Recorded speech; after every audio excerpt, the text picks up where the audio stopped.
and welcome to Behind the Mic Radio. I am your host, Dawn Mack, and welcome to Monday. Now, when have you heard people say that?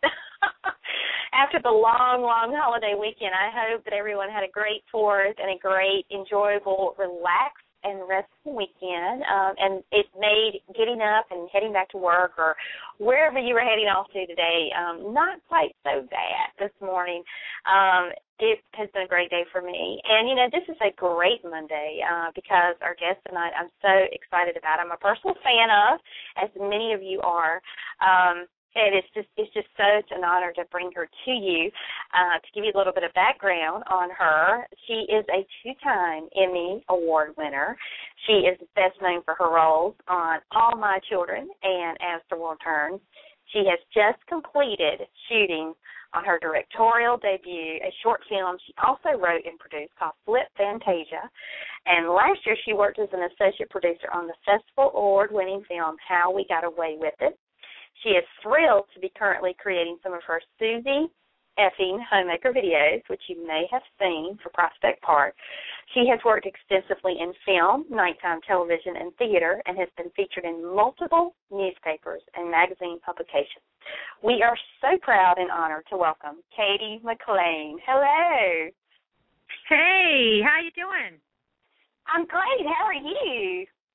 Good. Can you hear me okay? I can. Can you hear me okay? Yeah, fabulous. Thank you. Thank you for that beautiful introduction. Well, it is just such an honor to have you with us. Thank you so much for being our special guest this evening. My pleasure. Well, I want to kind of start off because I think it's only appropriate to congratulate you right off the bat on the early success of the relaunch of All My Children. I mean, this has been absolutely phenomenal and amazing how well received it has been.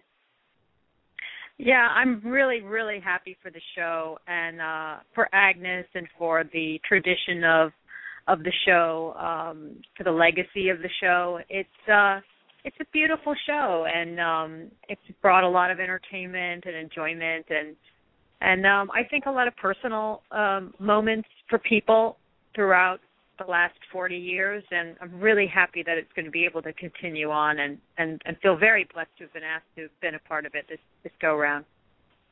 Oh, yeah. I know I'm, like so many people out there, are just thrilled that you're back, you know, with the show. And now I have to give you a little backstory on my personal experience with the show. I became a fan of yours initially when you were on As the World Turns.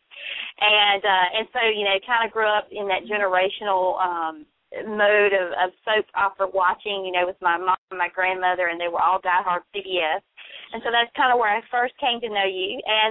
And so it wasn't until this relaunch of AMC that I started watching it. And I'm telling you, I am so hooked on that show. I can't stop watching. It is awesome. And I've had to sit and go, wow, look at all I missed all these years, you know, not tuning in because, you know, just the generational thing. So it is, you've got a new fan in me. I love the show and I love the characters. And you can, you know, even though I'm not fully caught up on the backstory to the many families and the storylines that have led up to now. It's amazing how steeped in history the show has, and it's easy to understand why so many fans love it. Yeah, and I think also there's just like all the soaps, you know, every family tends to pick their network, although some bridge several networks, but. You know, they would watch, you know, straight through, you know, Price is Right, Guiding Light, As the World Turns, you know, have it on during the day. It was like, you know, it was a part of your life, you know, that network television and daytime television, and you know, now is a really interesting time because, as you know, the show is online. And it's not quite the same experience as the soaps have traditionally been in terms of, you know, being passed down as a, you know, you just turn on the TV and, you know, what's grandma watching, what's your aunt watching, what's your mom watching, and you get pulled into it that way. It's a little bit more intimate and it has to be shared virally. but this is the world that we're in now, and I think that it was really brave and of Prospect Park to choose a show, and smart to choose a show that has these sort of traditional family roots to sort of launch their online presence with. Well, I'm sorry. I'm so sorry. No, go ahead. Well, one of the things that I have hope for is, what Prospect Park has done, was brave, courageous. It was such a, it was a huge leap. But you're right. The way things have evolved, most things are online now. People are gravitating more and more to online for viewing any and everything. And then, you have the smartphone, the iPad, the tablets, the whole 9 yards. And what they've done has just been brilliant, and it's given me hope for other lost soaps that went off air, to maybe at some point, those folks will sit up and take notice and realize the success of Prospect Park and All My Children Would Like to Live and say, they're onto something, and give, soap fans from all soaps that opportunity. Yeah, I would be very surprised if Procter & Gamble, who owns Guiding Light and As the World Turns, if they weren't keeping a very keen eye on the numbers and the audience response, I think it would be a big surprise if they didn't think that, because, the bottom line for them, it's an investment and a business decision, and, if it's good business for them, then it's something that they would reconsider. It's hard. I think it's hard for those of us who feel attached to the shows in a personal way to kind of hear that kind of cold, hard fact. But it is the way that these decisions get made, I'm afraid. But it's thanks to the fans of All My Children and One Life to Live, and their very vocal support online and personally and through phone calls and letters and emails. I think their cry for the show to come back and their promise to watch the show if it came back was a huge feather in the cap of Prospect Park when they went about raising funds and making the arrangements to bring the show back to the viewing public. So it's not as if fans don't have a huge impact. They absolutely do. Well, and one thing I was hoping maybe you could talk a little bit about along these lines is you talk quite extensively about the relaunch and the scheduling changes, that have taken place since on your website, which kind of puts a lot of things to rest for folks. But for those who may not have seen, your posts on your website addressing this, what can you share with us about the recent changes? Because I know that when people heard that, Prospect Park was doing scheduling changes for both, shows, it kind of put fear in some folks that, some things are going to happen or not happen. And what can you say to that at least you can say? You mean scheduling changes in terms of how the show is viewed now? Like I know they went recently from being, first it was 4 days a week, and then it was 2 days a week, and then now they're showing everything.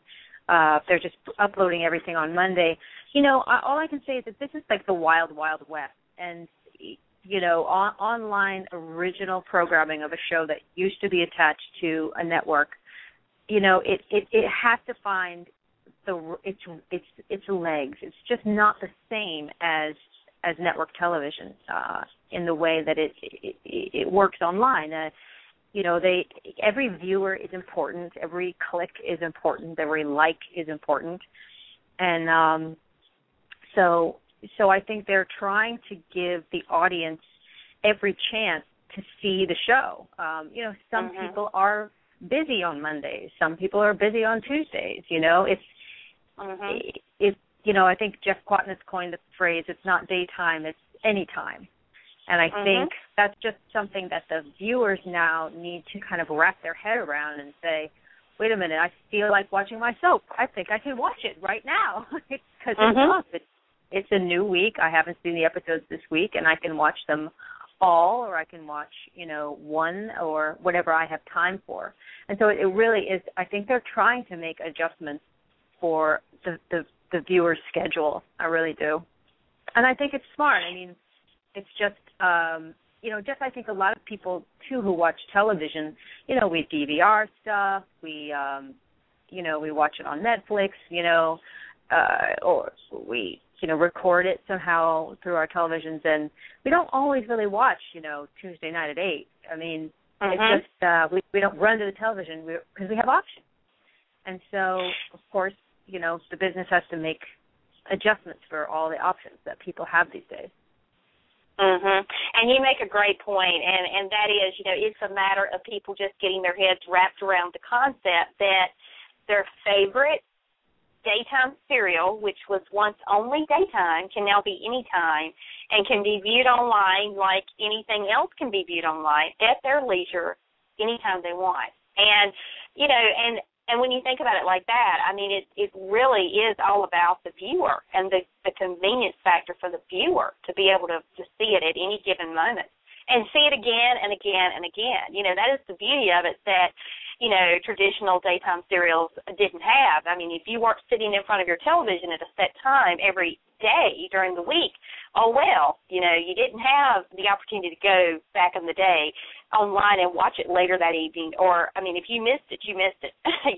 This is great. And so I think once more and more viewers catch on to the concept that it's really a great, brilliant move on the part of Prospect Park, it's going to be a phenomenal success beyond what it is.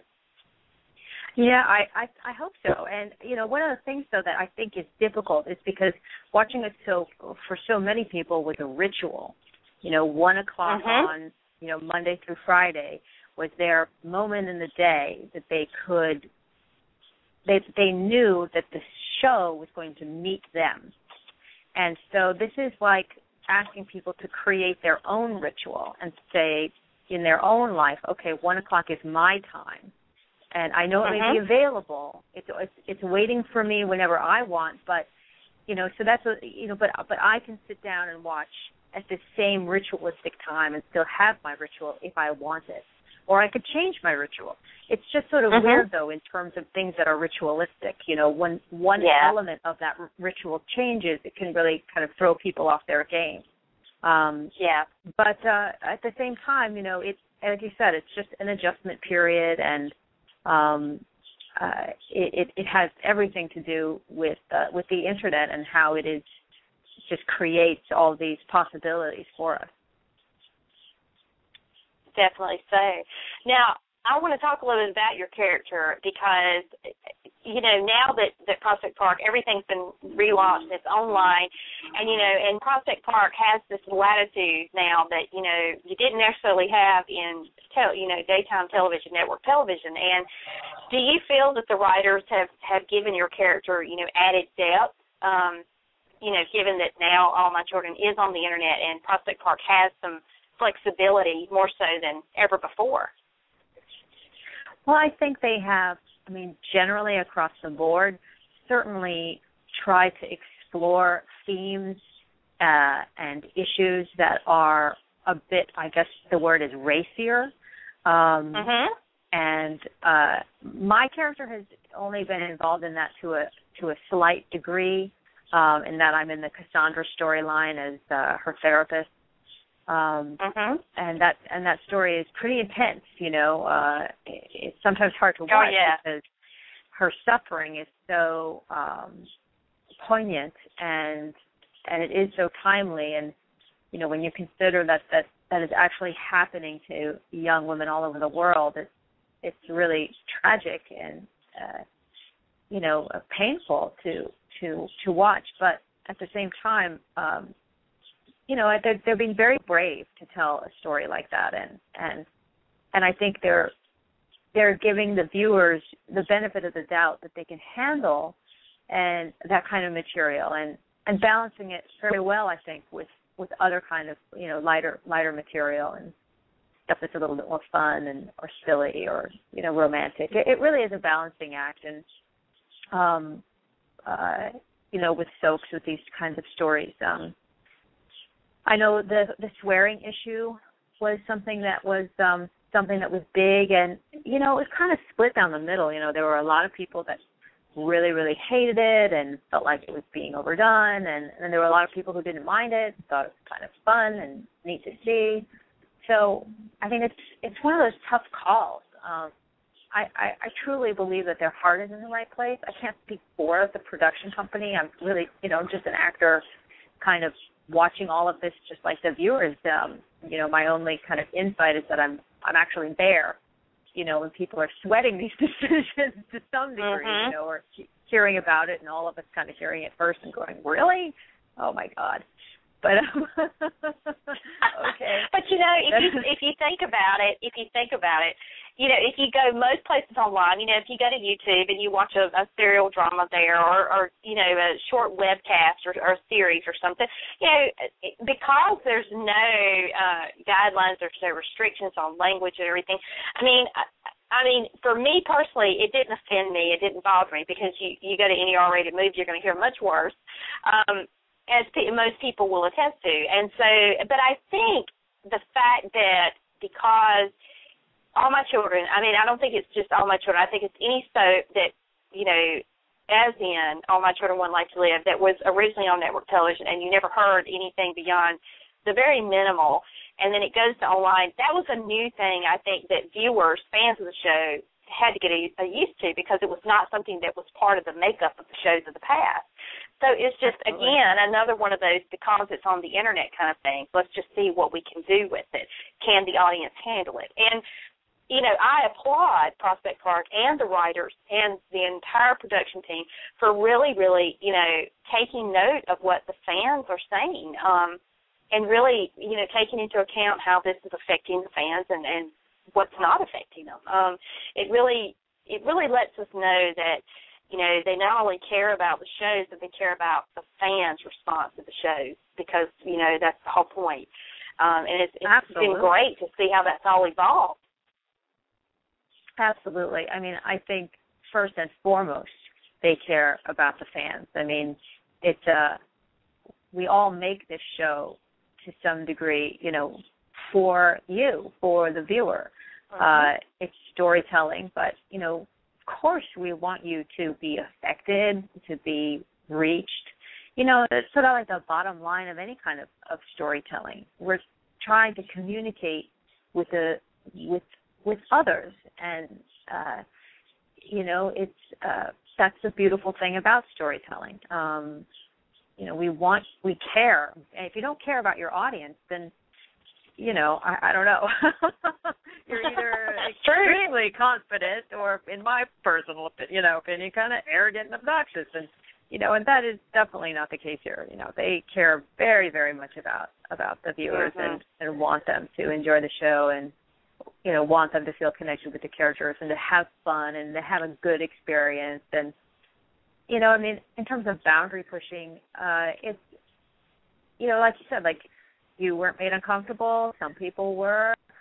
It's one of those tough calls. Like, what is that line? And I also think it is about evolution of the form. The form, any kind of evolution of a form has to happen slowly, because if it happens overnight, everyone's like, oh, my God, the palm tree just turned into a building. Yeah, what exactly. happened? I can't take it. I really am overwhelmed with this change.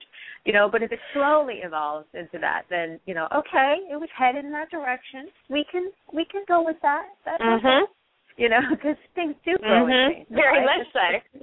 Right? It's not shell shock. That's right. It's a gradual acceptance, and everybody handles it very well. Now, speaking of swearing and cursing, I have to talk to you about Susie, Effing Homemaker. Because, let's chat for a moment about her. Fans love her. From what I've seen, she's been very well received, and you have done such an incredible job with this character. And talk a little bit about how Susie was born. Well, I was cleaning my house, and I was doing the dishes. I'm a very domestic person. I cook, I clean, and make dinner. We watch the news at 6:30 every night. It's very old school in a way. And I was doing the dishes and looking out the window and thinking, oh, my God, I'm Susie Effing Homemaker. Just popped into my head.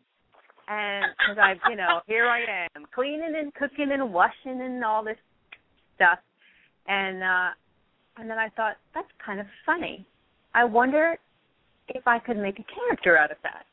And really, I had to give myself like 2 strong bolts of vodka before I sat down in front of the computer to be brave enough to do it and be like, I was like, okay, Cady, you don't have to put it up. Just do it. You don't have to put it out there. Just try it. And I don't know why I thought of the red hair and everything. And then she just came out of me, this kind of character. It just sort of spontaneously created itself. And then I started to make myself laugh, and I realized, I think we might have something here. Mm-hmm. And really, I just did it because I hadn't been acting very much. I felt like playing a character. I wanted to do something that amused me, and that's where she came from. Lived in New York for 25 years. Had a lot of that all around me all the time. So that's and I love being Susie. I mean, I love letting her out of me. It's fun, and I'm really thrilled that it should be coming out, if not today, tomorrow, or the next day, very soon. The first of a series of videos that I did in collaboration with Prospect Park. I'm really happy about how these are coming out, and so those will be fun. Those will be fun, and I apologize to the people that are offended by the F word.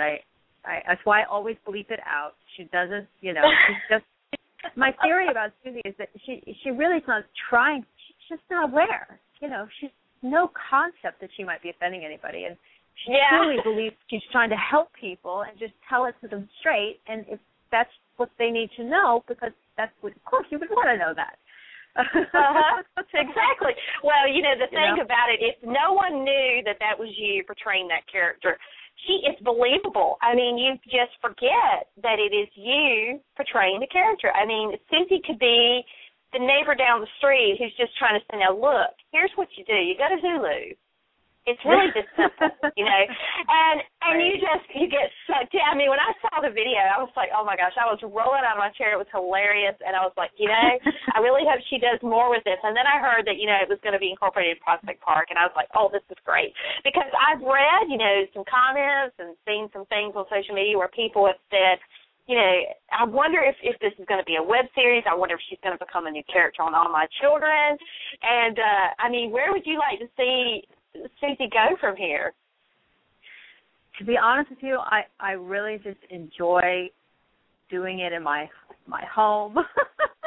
Mm-hmm. I just enjoy just doing it in my home and making people laugh. I mean, I think part of my favorite thing that I did was when people would send in questions, to my Facebook site. There's a Susie Facebook site, and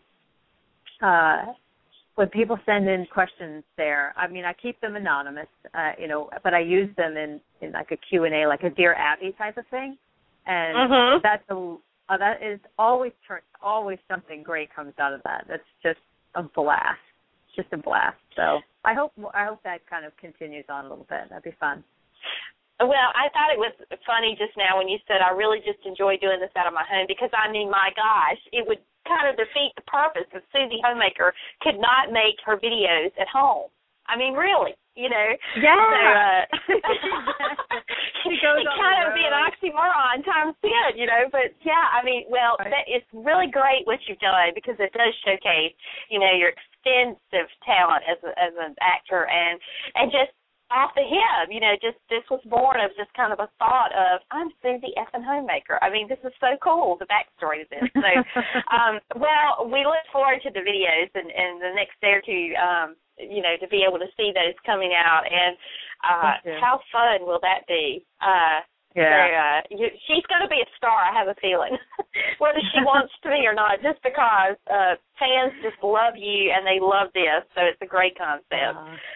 Thank you. Well, they'll be on the they'll be on the TOLN YouTube site. So if you go to the TOLN Soaps YouTube, they'll start airing there this week, I believe. Oh, great. Okay, perfect. Well, I want to congratulate you on your directorial debut of your short film that just wrapped, that you wrote and produced, called Flip Fantasia. Congratulations on that. Thank you. If you can, without giving too much away, tell us what the film is about.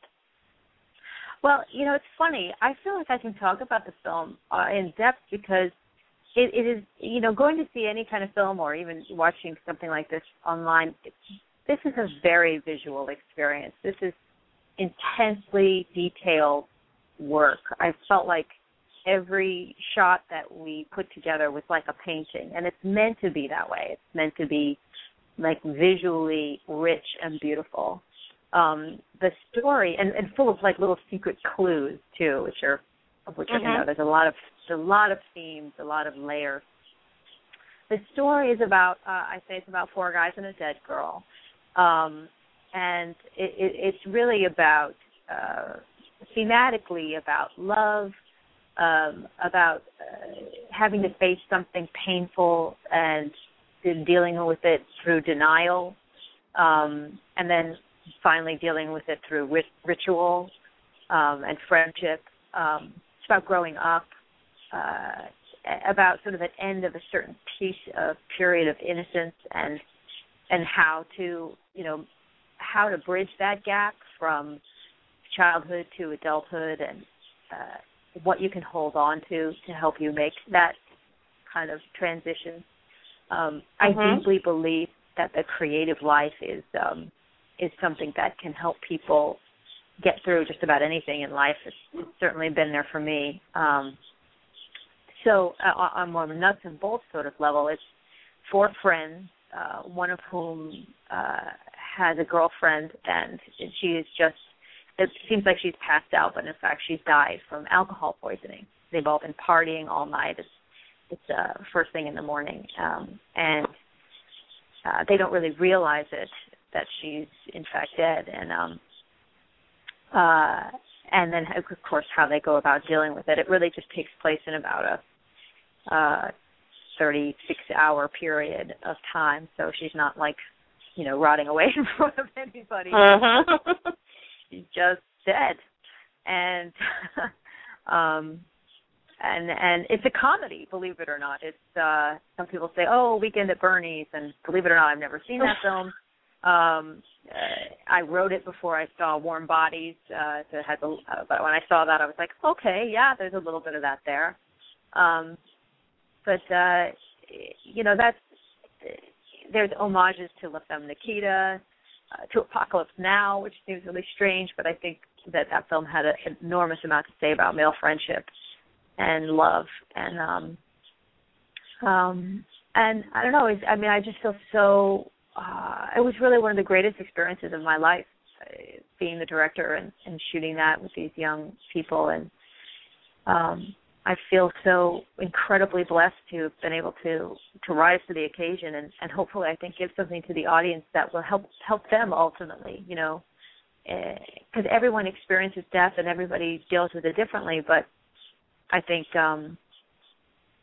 I always try in any kind of work that I do to keep hope alive, and to keep the idea that, this is a beautiful world, even though we have to go through things that are incredibly heartbreaking and sometimes devastating to us as people. There are ways to keep that love of life alive, and so that's all throughout this movie as well. And where can fans see the movie? When will it be available? And well, that I don't have an exact answer to. I mean, I'm just about to go to the editing process. Okay. But I really believe in, I love letting people into the conversation, into the movie making process, because I think it seems like such a mystery. You know, I certainly thought it was like, oh, I'll never be a film director. Please, that's way beyond my wildest dreams. You know, I thought maybe I could do some like small theater or something like that, but then like 2 feet got behind me and pushed, and I went, oh, God, I guess I could. Well, now, you know, you're being awful modest, but, you know, we all know that this was not your first time producing, at least. You worked on the award-winning film How We Got Away with It last year, and I mean, talk about your experience producing on that project, because that was, you know, that had to have been quite, you know, an experience, no doubt, with, you know, it's who you were working with and the project itself. It just received so much acclaim, you know, for its huge success. You know, it's a wonderful film, and really all the benefit and the praise should go to John Lindstrom, my boyfriend and fiance and partner in life, and he really just killed himself to make that movie what it is. And you know, I played a small part in terms of, you know, being 2 feet behind him, and also taking care of some of the nuts and bolts of stuff that was just, you know, paperwork, pain in the butt stuff that had to be done, or, you know, organizing stuff, you know, anything from collecting actors' bios to helping organize the festival submission process, and you know, being a sounding board for everything from, you know, one kind of edit to another. But I did learn a lot in that process, and I, you know, it's funny. I kind of think two things. You know, if you have been involved in any kind of creative work, whether you've been a painter, or like I've made an album, I've written a book, I've written poetry books and published them. I'm, you know, working on all my children all these years, which is sort of like this endless ongoing production. You know, once you kind of if you do any of that, or believe it or not, and I really truly believe this, if you have created a home and sold that home, you probably know how to do movie production. Believe it or not, it's very similar. You know, you make a huge investment, you work really hard to make it beautiful, and then you have to work really hard to let it go.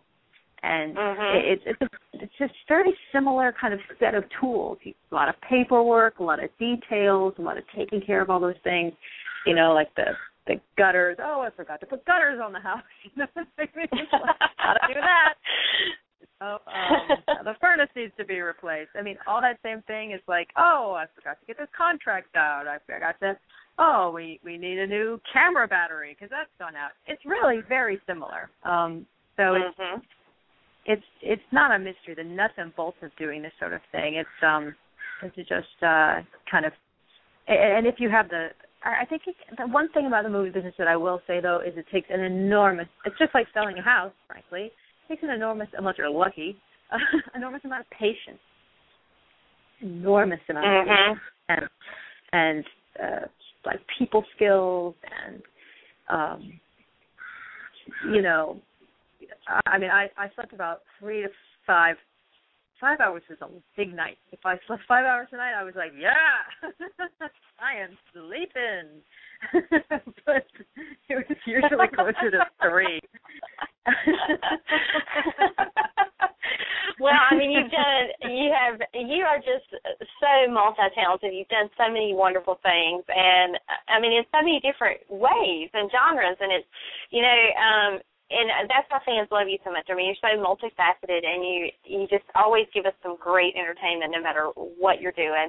And now, you know, we'll get to see this new project, you know, the other side of what you can do, the directing, producing, writing aspect, and can't wait to see that come out. You know, and see what that's going to be about, because the backstory to that just sounds incredible and very interesting. One that I think many will enjoy. For sure. I hope so. Go ahead. Oh, no, I hope so. I really do. I feel very passionately about this little film, and in terms of people seeing it, that our timeline, you know, I have two options. You know, I can go the festival circuit, or I can just go straight to distribution, and I think I'll know more about that once I finish editing, which will be probably, you know, it'll be put together by the middle of August. So I should know in the next 6 weeks which direction it'll go. Oh, that's just around the corner too. You realize? I mean, the way the year is flying by. I mean, in the summer in particular, it will be here before you know it, and then we'll all know what route and where to look for it. That's going to be awesome. Thank you. We have a couple minutes left. Do you have time to take a call? Of course. Okay. All right. I believe we have Enrique on. Hello, Enrique. Oh, hello. Hey, Cady. Hey, how are you? Oh, I'm doing great. I just finished binge watching All My Children today. Just now. Nice. Yeah, and I'd say I'm loving Dixie being all in Cassandra's storyline. Thank you. And I also love the Tad references. Yeah, wasn't that nice today? I thought that was so nice. I was very happy. You know, there's no Dixie without a Tad. That's for sure. Yeah. And I did love. I did read that TV Guide article of Michael E. Knight talking about you that now you're feeling how he felt when you died multiple times. Aw, poor Mikey. Yeah, we keep dying on each other. I don't know why that is. Yeah. Well, at least we know that Tad's still alive, but he's somewhere on the secret little mission. Yeah. Oh, I hope he comes back. You know, he's such a wonderful actor. It's such a joy to be around. And yeah. I also kind of want to see their daughter, Kathy. I'm pretty sure she's probably like around AJ's age by now, or a little older. Yeah, you'd think, right? Yeah, I'm not sure she is. She's probably like in college somewhere out of state. That could be. That's a good idea. Yeah. Go to a boarding school. Yeah, and I would say that I'm really excited about the film that you just talked about the kids and the dead girl. Oh, yeah? That's so good to hear. Yeah. What in particular? Yeah, I'd love to hear it. Yeah. Also, I'm still kind of hoping that like down the line that you could like shadow or direct an episode of All My Children. That would be pretty awesome. Well, it's definitely been talked about, and it's something that the powers that be have been encouraging and supporting in me, which is great, and I would love to do that. I love working with the young people, and I love working behind the camera, so it seems like to be a no-brainer. Yeah. So thank you. Yes, I'll definitely let you know when that comes about. That would be awesome. Yeah, and also, you know, Susie is my favorite. All your YouTube videos are my favorites. Oh, thank you. Thank you so much. I really enjoy it. I really hope you like this new one. It's kind of racy, but it's fun. Hey, I'm okay with the racy stuff. Fun. I'm okay with all the racy stuff. Oh, good. I'm so glad to hear that. It's all meant in good fun. Awesome. Yay. Yeah, so also I'm really happy that you guys are back. You guys are back going to be taping next month. Yes, yeah. In mid-August, we're going to go, get back to work. Yeah, I can't wait to see what stories you tell. I know, me too. I think it'll be some good stuff. Yeah, it's already good. I really am foreseeing some Emmy noms next year. Yeah. I think Sal has done such an amazing job with Cassandra, and so has Debbie Morgan and Darnell Williams. Just incredible. Yes. Yeah, really been kicking that work out, doing some beautiful stuff. So I keep my hope for them. I put my vote in for them for sure. Yes. Thank you so much for calling. I know we talk a lot on Twitter, right? Yes, we do. Yeah, I recognize your name.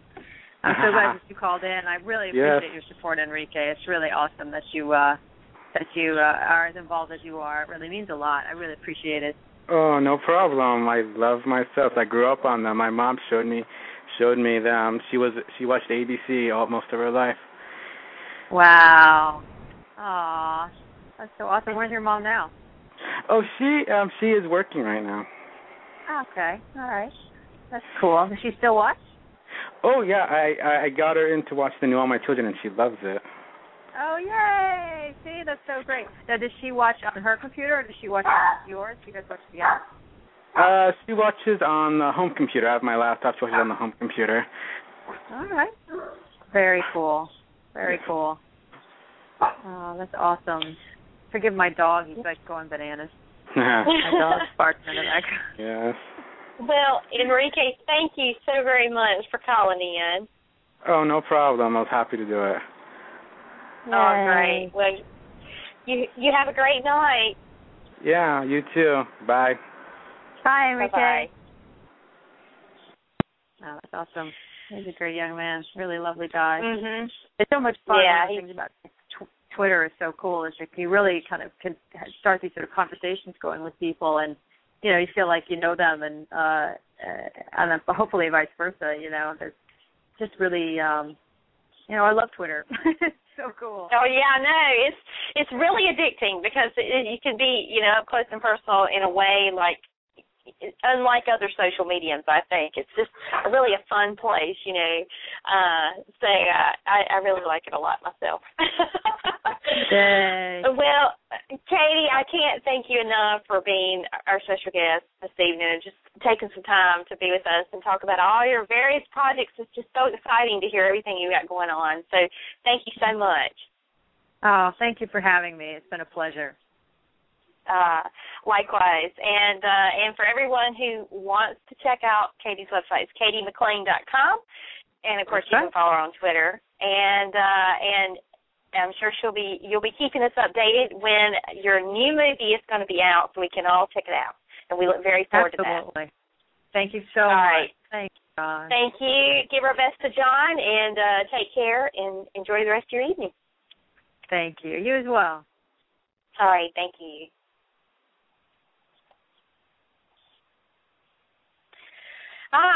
Wonderful, wonderful person, Cady McClain. I have watched her for a long, long time. So glad to be enjoying All My Children now, and the show is just phenomenal. I mean, I have many friends who have been avid, longtime fans of All My Children that tried to tell me, you're going to love the show, it's going to hook you, and believe me, it did. And so now I'm officially an AMC fan, and on that same train with all of you, and so glad that I got involved with the relaunch. It's just been a great show thus far. Lots of exciting things. The storylines right now are just better than most out there, and just really enjoying the show and how it's kind of taken us on many twists and turns about. So, again, we want to say a huge thank you to Cady McClain for being our very special guest this evening, and also to Enrique who called in. If you called in and wanted to speak with Cady, we do apologize we were not able to get your call. We were kind of running over on our time. Technically, we were only going to have her for 30 minutes, so she was gracious enough to stay beyond that, and we do appreciate that so much. And we will probably try to have her back on once her movie is officially out, because I'm sure there will be lots to tell about that at that time, and then maybe talk less and open up the lines to take more calls. So please never fear, we will try to get to that at a later date. And so now, while I have all of your attention, I want to announce a couple of guests we have coming up this week. And one of them in particular you may not be that familiar with, but the movie that our guest tomorrow night is going to be in, or is in, she has one of the starring roles. She's 10-year-old, and her name is Kyla Deaver. And she is actually in that new summer thriller that's due out in the next week to 10 days, The Conjuring. I've seen previews for that movie, and it nearly freaks me out every time. I have a hard time with horror flicks, and if the previews scare me to death, then I know that the movie is going to be just very scary. She is actually 10 years old, and she has one of the leading roles. She's actually the little girl that you see in the previews. So she will be here tomorrow night at 9 p.m. Eastern, and she will be talking about the movie and some of the other things that she's involved in. And she's done a lot of really impressive things to be so young already. Quite an extensive little resume there. I think she's going to be someone we are going to be watching grow up as time unfolds on the movie screen. So that's tomorrow night at 9 p.m. Eastern. And then Wednesday, we have our first guest from One Life to Live coming to visit with us and to talk about the show and her character. And at 8 p.m. on Wednesday, we have Miss Melissa Archer from One Life to Live. So hope that you'll make plans to be here for that as well. So that's our big announcement, guys, and hope that you will make plans to be here. We'll be tweeting out about it as a reminder, but hope that you can join us if you can. And, again, we want to say a huge thank you tonight for Cady McClain for being our very, very special guest. Appreciate her time so much. And thank you to all of you who joined us. If you're brand new to our program, welcome aboard. We'd love to have you back anytime. And so with that, I will bid you farewell, good night, and we'll be back here at 9 p.m. Eastern tomorrow evening. Thank you so much. Have a good evening. Thanks for listening to tonight's show. You can connect to Behind the Mic Radio on Twitter at BT Mic Radio and on Facebook at Behind the Mic Radio. Check out our website at BehindTheMicRadio.com. Also, follow us right here on Blog Talk Radio, where you can stay up to date on all upcoming shows. Every episode is available for immediate download upon the conclusion of each broadcast and, as always, on iTunes. Thank you for joining us.